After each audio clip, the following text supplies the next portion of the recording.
used to think that the great falling away in Bible prophecy was just about individual believers losing faith. Maybe people stopped going to church or abandoned what they once believed.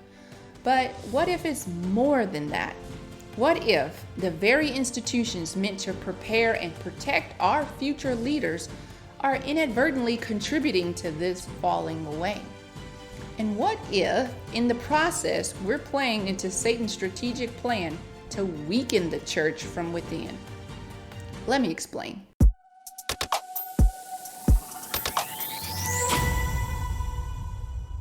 The Bible talks about a time in the last days when many will abandon their faith, a time often referred to as the great falling away or apostasy. This prophecy appears in passages like 2 Thessalonians 2:3, where Paul warns, "Let no one deceive you by any means, for that day will not come unless the falling away comes first." Similarly, in 1 Timothy 4:1, it says, "Now the Spirit expressly says that in the latter time some will depart from the faith, giving heed to deceiving spirits and doctrines of demons." So this falling away isn't just people casually drifting from church, it's believers turning from truth, influenced by deception and spiritual neglect. But where do seminaries fit into all of this?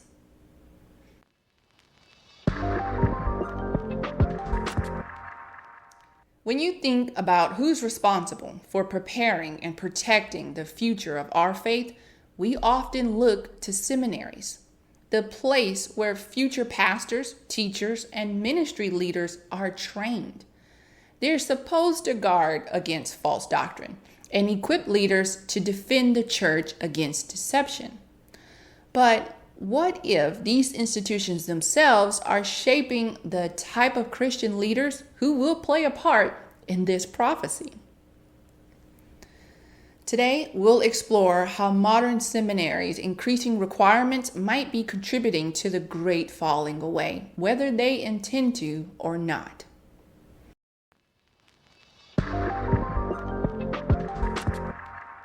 Seminaries traditionally have a crucial role. They set the tone for doctrinal stability, ensuring that church remains rooted in truth. But here's the challenge. If seminaries aren't accessible or they're overly rigid, they risk creating cracks in the church's foundation. And that's where we come to a frightening possibility. Imagine for a moment that you're in a battle. One of the key strategies of the enemy is to weaken the leadership of the opposing side, right? You cut off communication, you isolate leaders, or create division among them. In military terms, this is sabotage from within.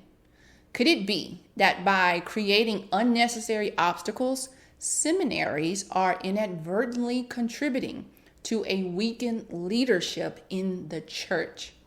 And could that be a perfect strategy for Satan to exploit? Slowly eroding the strength of the church from within?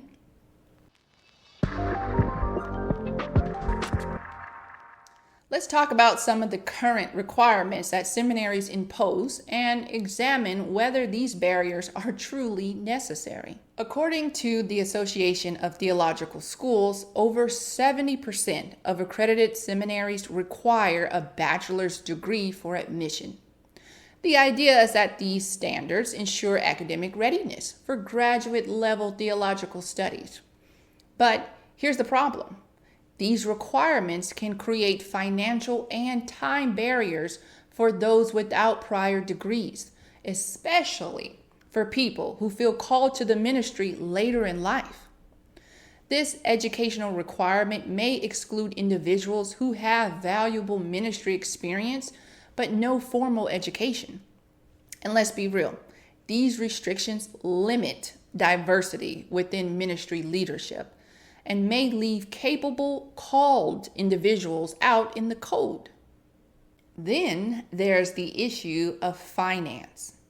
According to a recent ATS study, the cost of seminary education can range from $15,000 to over $50,000 for a complete degree.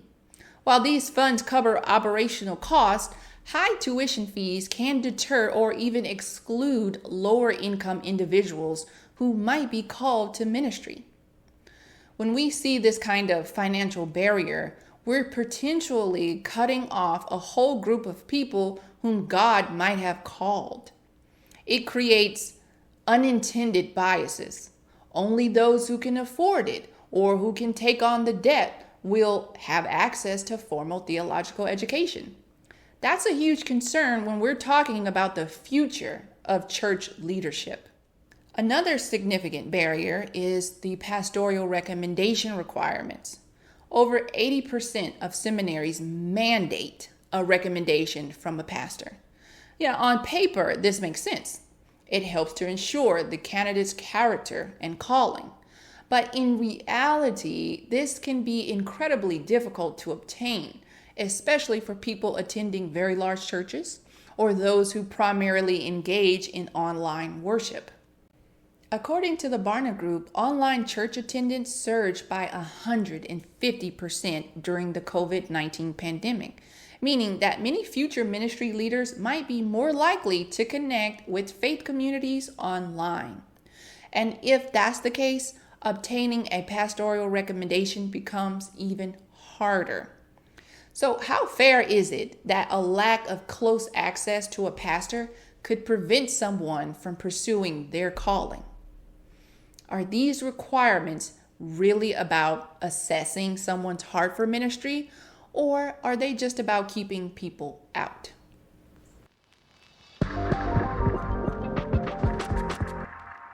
These requirements don't just affect individuals, they shape the future of Christian leadership.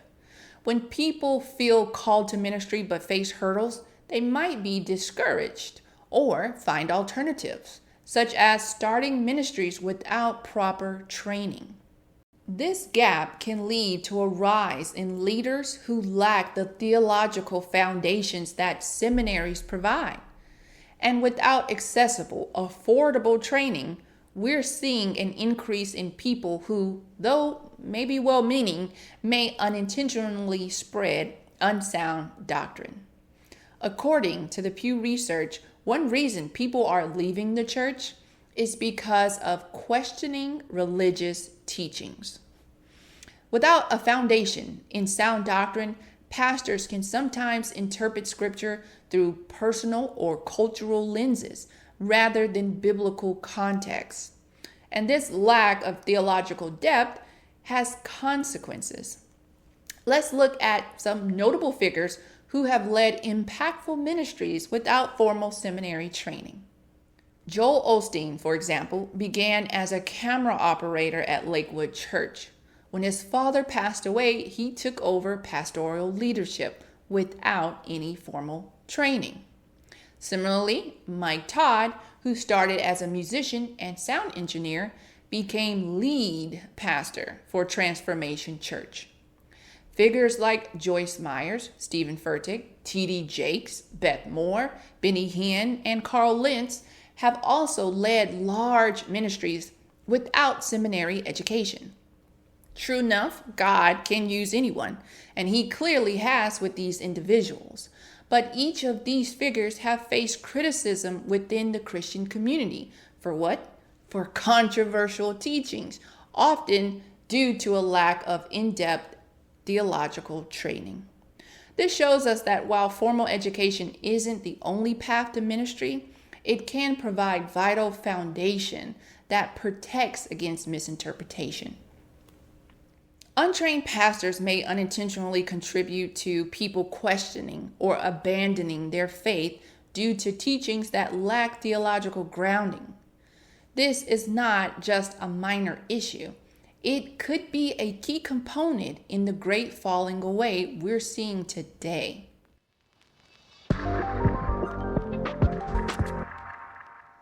I want to share a bit of my journey with you because I think it highlights how these barriers to seminary aren't just theoretical. They're real obstacles that deeply affect people who genuinely want to serve. From a young age, I was taught the importance of taking ministry seriously. My pastor, Pastor Thomas, used to say, if you wreck a car, it goes to the junkyard. But if you wreck a soul, it goes to that graveyard. That lesson stuck with me. As I grew older, I knew that if I ever taught or led others, I had to be careful, intentional, and fully equipped to handle God's word. Verses like Matthew 18:6, which warns of causing little ones to stumble, or James 3:1, which cautions that teachers will be judged more strictly, were always in the back of my mind, reminding me of the gravity of leading in the faith. However, after years of studying and serving in the church, I felt equipped and ready to take my next step in ministry. I spent time in volunteer roles as a Sunday school teacher, a Sunday school superintendent, community outreach manager, a pastor's aide, and even a missions coordinator. And after graduating summa cum laude in religion from Liberty University, I thought these experiences would be enough. But when I applied to my dream school, Dallas Theological Seminary, I hit an unexpected roadblock.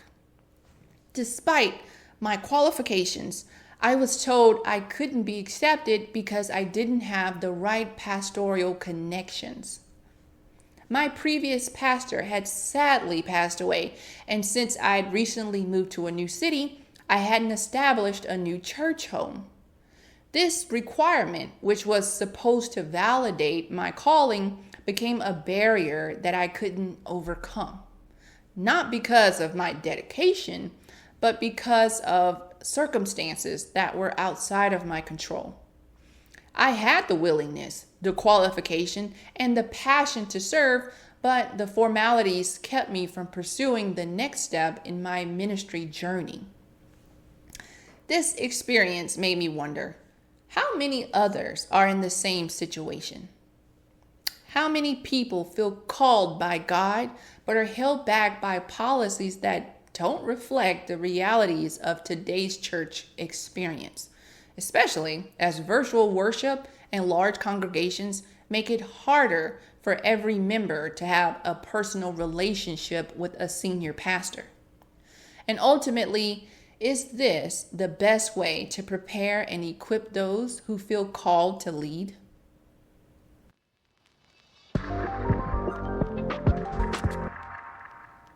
Let's talk about some practical solutions, ways seminaries can adapt to make ministry training more accessible without compromising quality. Now, these aren't about lowering standards. They're about making sure that anyone with a genuine calling has a fair chance to serve. First, seminaries could consider alternative qualifications beyond the traditional pastoral recommendation. Instead of a single letter from a pastor, they could accept recommendation from lay leaders, mentors, or community members who can vouch for the candidate's character and commitment. Seminaries could also rely on personal essays or interviews to assess someone's readiness for ministry rather than requiring rigid formal endorsements. This approach would make it easier for those from large churches or online congregations to demonstrate their calling. Another approach is expanding affordable accredited online programs, especially for second career students or those in underserved areas. The ATS reports that part-time and online program enrollments have been increasing, showing that more people are choosing flexible formats over traditional classroom learning. So why not make these options more accessible? Imagine if seminaries offered sliding scale tuition, work-study programs, or partnership with churches to sponsor students from diverse economic backgrounds. This could break down financial barriers that keep called individuals from pursuing theological training. Instead of basing progress on time spent in a classroom, Seminaries could allow students to advance based on demonstrated knowledge and skills. This type of competency-based approach allows for flexibility, especially for those who already have ministry experience but lack formal academic credentials. Things like entrance exams or preparatory classes could assess readiness and focus on practical ministry skills instead of just academic degrees. It's about valuing people's real-world experience and dedication to ministry. Finally, seminaries could consider pairing students with mentors throughout their education, offering accountability and spiritual guidance regardless of their prior pastoral connections. Candidates could be evaluated based on their dedication and character demonstrated through volunteer work or church involvement, not solely on a single letter or credential. This mentorship approach aligns more closely with the biblical model of discipleship and would offer ongoing support and accountability for ministry candidates. We don't need to lower standards. Instead, we should be finding ways to allow passionate people to serve in ministry, regardless of their financial background or church connections.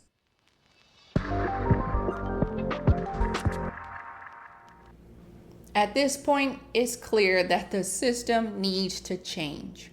We have to remember the core of Jesus' ministry. He called people not for their credentials, but for their willingness to follow. Today, I want to make a direct appeal to seminaries, churches, and individuals who feel called to the ministry, because each of you has a part in ensuring the future of the church remains strong. First, to the seminaries. I would say if Jesus didn't limit his followers to those with perfect credentials, why should we? It's time to adapt admission processes to reflect modern realities, embracing technology and partnerships with churches to find and train future leaders. Remember, it's not about lowering standards, it's about removing obstacles that may be blocking true servants of God. The ATS has reported that full-time seminary enrollment is declining, with many second career individuals now seeking flexible educational options.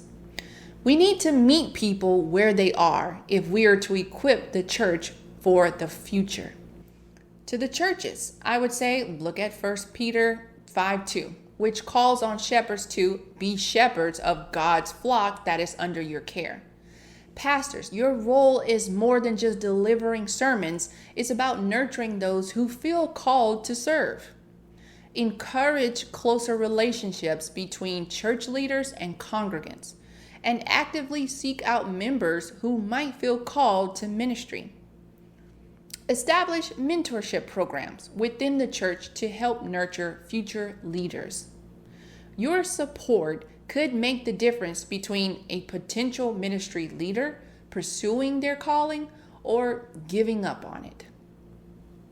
And to those who feel called to serve, I would say, remember Galatians 6:9.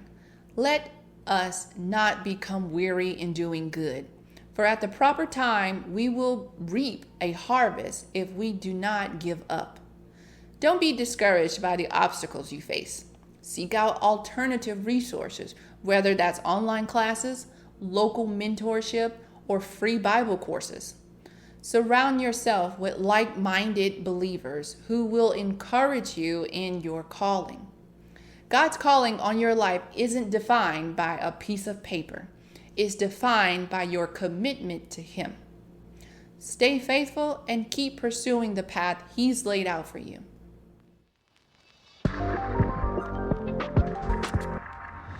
The prophecy of the great falling away is a reminder of what's at stake. The Bible tells us this time is coming and the church must be ready. But readiness doesn't come from exclusivity or gatekeeping. It comes from inclusivity, from welcoming all who are called and equipping them with the truth. Jesus called fishermen, tax collectors, and zealots not for their qualification, but for their willingness to follow.